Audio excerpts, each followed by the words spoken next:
रुकिए, बस एक पल के लिए रुकिए। जो भी आप अभी कर रहे थे उसे थोड़ी देर के लिए छोड़ दीजिए। अगर आप भीड़ में हैं तो कानों में हेडफोन्स लगा लीजिए, क्योंकि जो बात मैं अब आपसे करने जा रहा हूं वे आपकी जिंदगी के सबसे गहरे, सबसे कच्चे और सबसे दर्दनाक सच से जुड़ी है। ये कोई धार्मिक उपदेश नहीं है, न ही कोई मंदिर की घंटी है। ये वो मीठी मीठी बातें नहीं हैं जिन्हें सुनकर आप 10 मिनट अच्छा महसूस करें और फिर भूल जाएं। ये गरुड़ पुराण का वो सच है जो हजारों सालों से बंद किताबों के पन्नों में दबा पड़ा था, जिसे हमारे विद्वानों ने आम इंसान को इसलिए नहीं बताया क्योंकि ये सुनकर इंसान टूट भी सकता है, बिखर भी सकता है, और अगर वो इसे सही से समझ ले तो शायद जुड़ भी सकता है।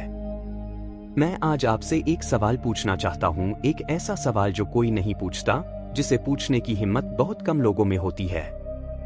वो सवाल ये है, जिस बेटे को आप रात दिन पालते हैं, जिसके लिए आप अपना खून पसीना एक कर देते हैं, क्या आप सच में जानते हैं कि वो आपके घर क्यों आया है?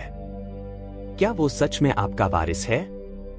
क्या वो आपके बुढ़ापे की लाठी है? क्या वो आपकी दुआओं का फल है? या फिर वो कोई बहुत पुराना और बहुत गहरा कर्ज चुकाने आया है, वो कर्ज जो आपने खुद पिछले जन्म में बनाया था? आज हम गरुड़ पुराण के उन पन्नों को खोलेंगे जिन्हें आज तक किसी ने इतनी गहराई और इतनी सच्चाई से नहीं खोला। इस वीडियो को अंत तक देखिएगा, हर शब्द, हर पल, क्योंकि जो सच अंत में आपके सामने आएगा वो आपको हिला देगा। लेकिन उसी झटके में आपको एक ऐसी आजादी भी मिलेगी जिसे पाने के लिए लोग सालों साधना करते हैं। हमारे देश में, हमारे समाज में, हमारे घरों में जब एक बेटे का जन्म होता है तो एक अलग ही दुनिया बन जाती है। मैं चाहता हूं कि आप उस पल को महसूस करें, वो सुबह, वो अस्पताल का कमरा, वो नर्स का आना, वो खबर आना कि बेटा हुआ है, और उस खबर के साथ एक पिता की आंखों में जो आंसू आते हैं वे रोने के आंसू नहीं होते, वो जीत के आंसू होते हैं। वे एक ऐसे इंसान के आंसू होते हैं जिसे लगता है कि उसकी सारी जिंदगी की मेहनत आज सफल हो गई। घर में ढोल बजते हैं, मिठाइयाँ बांटी जाती हैं, पड़ोसी आते हैं, रिश्तेदार आते हैं, खानदान के बुजुर्ग आते हैं, और सबसे पहले जो बात कही जाती है वह ये, वंश आगे बढ़ा, नाम रोशन होगा, बुढ़ापे का सहारा आ गया। ये 3 वाक्य, इनमें पूरी जिंदगी की उम्मीद है, पूरा भविष्य है, पूरा सपना है। और यहीं से शुरू होती है वो गलती जो बाद में पीड़ा बन जाती है। एक पिता अपने नवजात बेटे को गोद में उठाता है। वो उस छोटे से चेहरे को देखता है, उन बंद आंखों को, उन नन्हे हाथों को, और उस पल में उसके मन में क्या चल रहा होता है? वो सोच रहा होता है, यही मेरी असली दौलत है, यही मेरी पहचान है, इसी के लिए मैं जीऊंगा, इसी के लिए मैं मरूंगा। और उसी रात से वे पिता बदल जाता है। उसकी नींद बदल जाती है, उसकी भूख बदल जाती है, उसके सपने बदल जाते हैं। अब उसके हर सपने में एक बेटा है, एक पढ़ा लिखा, कामयाब, संस्कारी बेटा, जो उसके नाम को 4 चांद लगाएगा, जो उसके बुढ़ापे में उसके पास बैठेगा, जो उसके जाने के बाद उसकी चिता को अग्नि देगा और उसकी आत्मा को मोक्ष दिलाएगा। ये सोच, यही पुत्र मोह है, और गरुड़ पुराण कहता है कि यही पुत्र मोह इंसान की सबसे बड़ी कमजोरी है, यही उसका सबसे बड़ा बंधन है, और अक्सर यही उसकी सबसे बड़ी पीड़ा का कारण भी बनता है। अब मैं आपसे एक बहुत जरूरी सवाल पूछना चाहता हूँ। अगर मैं आपसे कहूँ कि ये सब जो आप सोचते हैं, मेरा बेटा, मेरा वारिस, मेरा बुढ़ापे का सहारा, ये सब एक बहुत मीठा, बहुत खूबसूरत और बहुत बड़ा झूठ है, तो क्या आप सुनेंगे? क्या आप सच को सुनने की हिम्मत रखते हैं? अगर हाँ, तो अगले कुछ मिनट बहुत ध्यान से सुनिए। गरुड़ पुराण में एक बहुत ही गहरा और रहस्यमय संवाद है, पक्षीराज गरुड़ और मृत्यु के देवता यमराज के बीच। गरुड़ पूछते हैं, हे यमराज, जब एक आत्मा मृत्यु के बाद आपके दरबार में आती है तो उसे वापस धरती पर भेजने का फैसला कैसे होता है? किस घर में, किस रूप में और क्यों? और यमराज का जवाब, वे जवाब इतना गहरा है, इतना भारी है कि सुनकर सांस रुक जाती है। यमराज कहते हैं, हे गरुड़, इस ब्रह्मांड में कुछ भी संयोग नहीं है। एक आत्मा जब किसी घर में जन्म लेती है, चाहे बेटे के रूप में, बेटी के रूप में या किसी और रूप में, ये सब ऋणानुबंध के कठोर नियम से तय होता है। ये शब्द ऋण यानी कर्ज, अनुबंध यानी बंधन या समझौता। ऋणानुबंध का मतलब है कर्मों का वे बंधन जो आत्माओं को बार बार एक दूसरे के पास खींच लाता है, जब तक हिसाब बराबर न हो जाए। सोचिए, अभी आपके घर में जो बेटा है, छोटा हो या बड़ा, वो आपकी जिंदगी में किसी न किसी कारण से है। और वो कारण आपकी मन्नतें नहीं हैं, वो कारण आपकी पूजा पाठ नहीं है। वो कारण है आपके और उस आत्मा के बीच का वो पुराना अधूरा हिसाब जो पिछले जन्म या जन्मों में पूरा नहीं हुआ था, और अब इस जन्म में उस हिसाब को चुकाने का समय आ गया है। यमलोक के दरबार में जब चित्रगुप्त किसी आत्मा की फाइल खोलते हैं तो वे देखते हैं इस आत्मा ने पिछले जन्म में क्या किया था, किस किस के साथ क्या किया था, कौन कौन से हिसाब अधूरे हैं। और उसी हिसाब के आधार पर तय होता है कि ये आत्मा अगले जन्म में किसके घर, किस रूप में, किस उद्देश्य से जाएगी। शास्त्रों में बहुत साफ लिखा है कि एक बेटा मुख्य रूप से 4 रूपों में किसी घर में जन्म लेता है। 4 रूप, 4 कहानियां, 4 सच। आज हम इन चारों को इतनी गहराई से समझेंगे कि शायद आप पहली बार अपने ही बेटे को नई आंखों से देख पाएंगे। पहला रूप सबसे खौफनाक, सबसे दर्दनाक और दुर्भाग्य से आज के समाज में सबसे आम शत्रुपुत्र। ये नाम सुनकर ही रोंगटे खड़े हो जाते हैं। शत्रुपुत्र यानी वो बेटा जो शत्रु के रूप में, दुश्मन की आत्मा बनकर आपके ही घर में, आपकी ही पत्नी की कोख से पैदा हुआ है। अब आप कहेंगे, ये कैसे हो सकता है? मेरा अपना बेटा मेरे खून से पैदा हुआ, मेरा दुश्मन? हाँ, और यही सबसे बड़ी विडंबना है। आपका सबसे करीबी दुश्मन वो नहीं है जो बाहर से आता है। आपका सबसे करीबी दुश्मन वो है जिसे आप खुद घर लाते हैं, खुद पालते हैं, खुद बड़ा करते हैं। मैं आपसे एक सच्ची कहानी शेयर करता हूं। आपने कभी न कभी, चाहे अखबार में पढ़ा हो, टीवी पर देखा हो या किसी जानने पहचानने वाले के साथ हुआ हो, ऐसा जरूर सुना होगा, एक बुजुर्ग था। उसने अपनी पूरी जिंदगी मेहनत की। सरकारी नौकरी या छोटी मोटी दुकान जो भी था, उसने ईमानदारी से कमाया, हर पैसे को संभाल कर रखा। बेटे को पढ़ाया, अच्छे स्कूल में भेजा, इंजीनियरिंग करवाई, शादी करवाई। और फिर एक दिन वो बुजुर्ग उठा और देखा कि उसका बेटा उसके घर के कागजात लेकर रातों रात घर अपने नाम कर चुका है। घर गया, पैसे गए और उस पिता को खुद उसी बेटे ने बाहर निकाल दिया। उस पिता की आंखें खाली हो गईं। वो सोच रहा था, मैंने तो इसके लिए पाला पोसा, इसके लिए कभी 2 वक्त की रोटी नहीं खाई, इसने ऐसा क्यों किया? वे पिता नहीं जानता था, पर गरुड़ पुराण जानता है। गरुड़ पुराण कहता है, किसी पिछले जन्म में, बहुत सालों पहले, आप किसी ऊंचे पद पर थे, आपके पास ताकत थी या धन था, और उस समय आपने किसी बेकसूर इंसान के साथ बहुत बड़ा अन्याय किया था।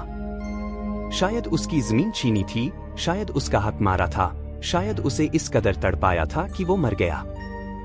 और मरते वक्त उस इंसान के दिल में क्या था? बदला। सिर्फ एक ही इच्छा, बदला। उस आत्मा ने मरते वक्त कसम खाई थी, मैं अपना हिसाब जरूर चुकाऊंगा, और वही आत्मा उसी कसम के साथ इस जन्म में आपकी पत्नी की कोख से आई आपके बेटे के रूप में। यमलोक के न्याय ने उसे आपके सबसे करीब बैठा दिया, क्योंकि दुश्मन को सबसे ज्यादा नुकसान तभी होता है जब वो सबसे करीब हो। जब तक वो आपकी एक एक पाई बर्बाद न कर दे, जब तक आपके घमंड को मिट्टी में न मिला दे, जब तक आपकी आंखों से खून के आंसू न निकलवा दे, उसे चैन नहीं मिलेगा। और ये कोई शाप नहीं है, ये ब्रह्मांड का सबसे कठोर और सबसे निष्पक्ष न्याय है। लेकिन यहाँ एक सवाल उठता है जो हर पिता के मन में उठना चाहिए, अगर शत्रुपुत्र इतना भयंकर है तो क्या मैं उससे प्यार करना बंद कर दूं? क्या मैं उसे दुश्मन समझकर व्यवहार करूं? नहीं, 1000 बार नहीं। क्योंकि ये सच जानने का मतलब भागना नहीं है, इसका मतलब है जागना। और जागने का मतलब है ये समझना कि जो दर्द वो आपको दे रहा है वो आपके ही पिछले कर्मों की वापसी है। वो सजा नहीं है, वो चुकौती है।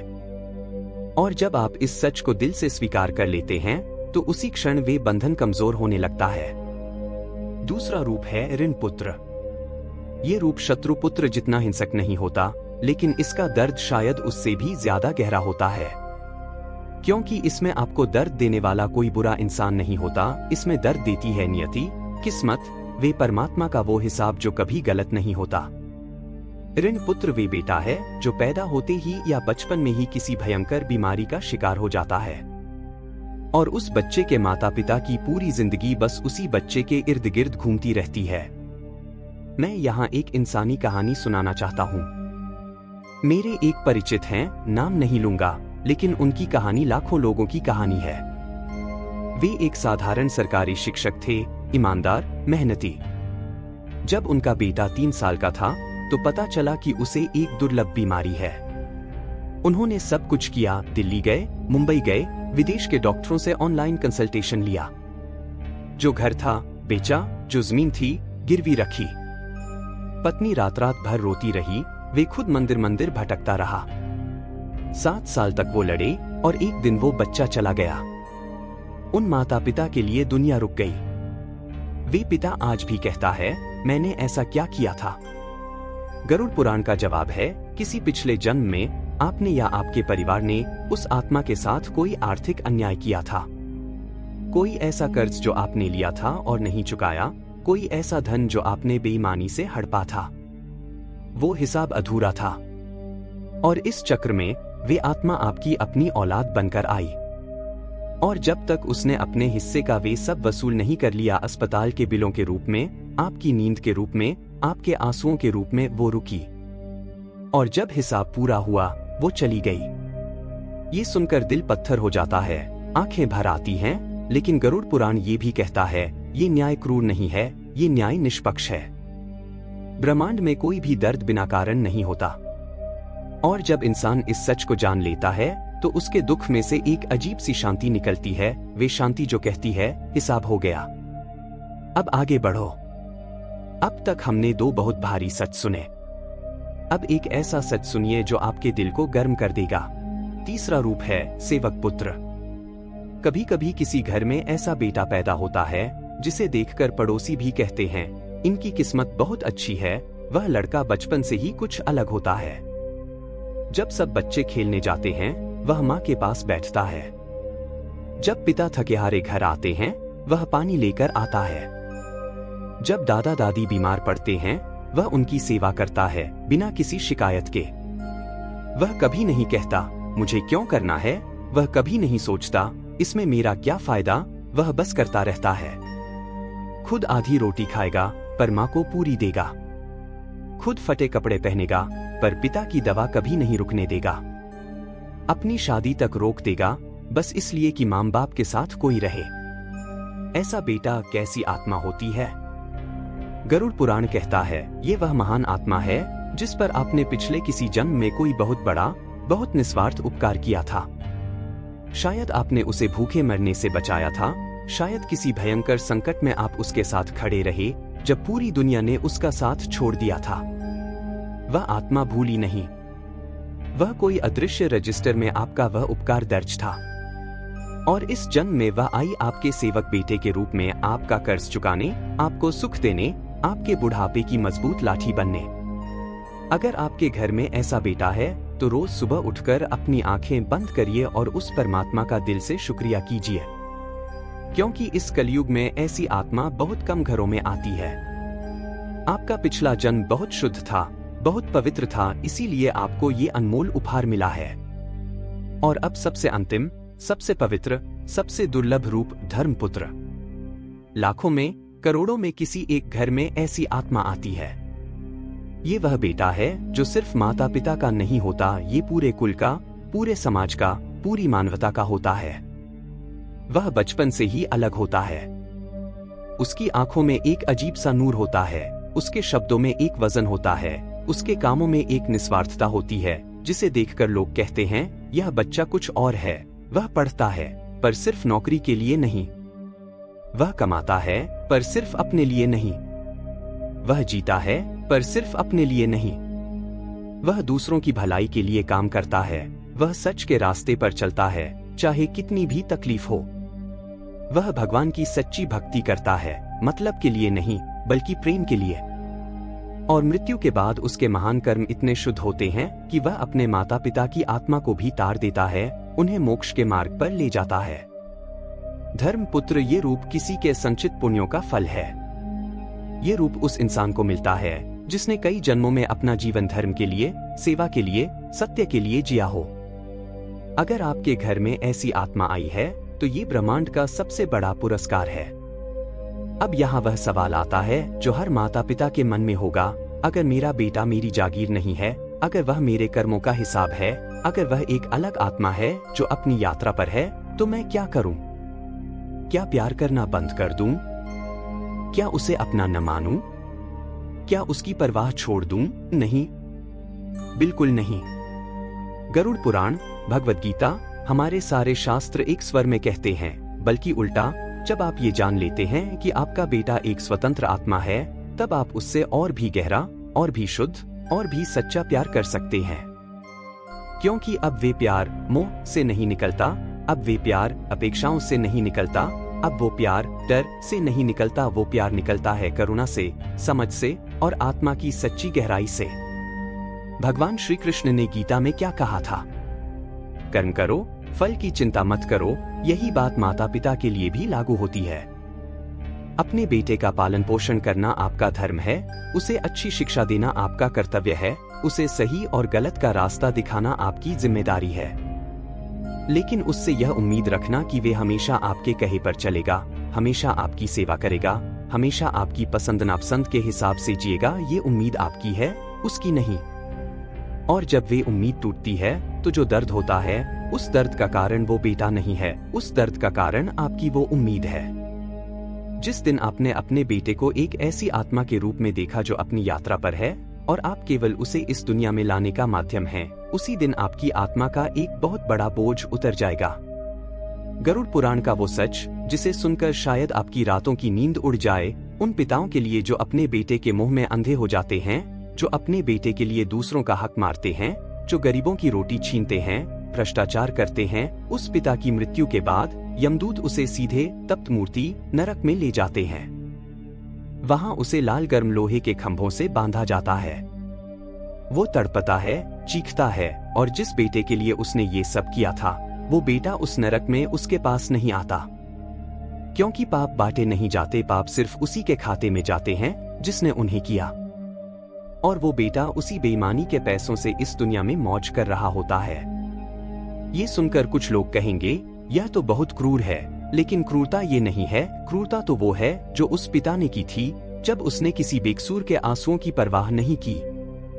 ब्रह्मांड का न्याय क्रूर नहीं है, ब्रह्मांड का न्याय बस सटीक है। अब वो बात जो इस पूरे वीडियो की असली जान है, मुक्ति, आजादी, उस ऋणानुबंध के चक्र से बाहर निकलने का रास्ता। गरुड़ पुराण बहुत साफ कहता है, जो इंसान ये सच जान लेता है और इसे दिल से स्वीकार कर लेता है, उसके बहुत सारे कर्म उसी क्षण कट जाते हैं। ये ज्ञान ही मुक्ति है।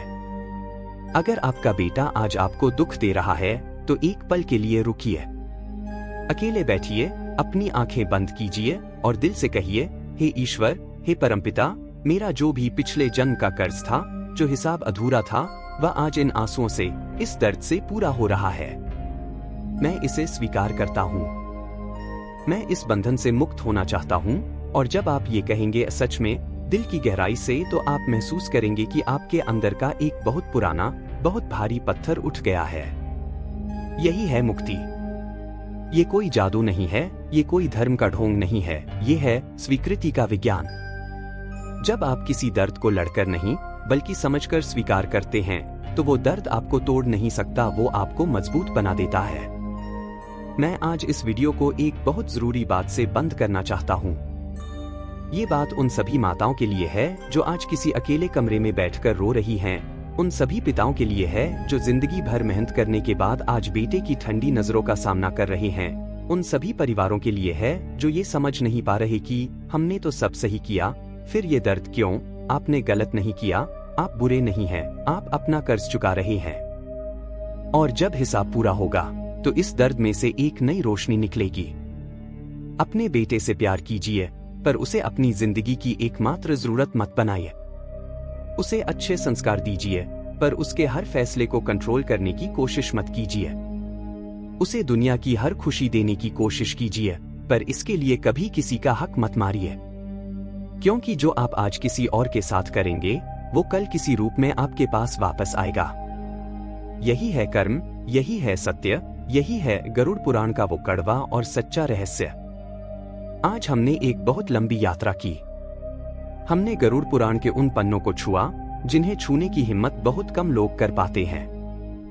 हमने जाना कि बेटा कोई संपत्ति नहीं है, वे एक आत्मा है जो अपनी यात्रा पर है।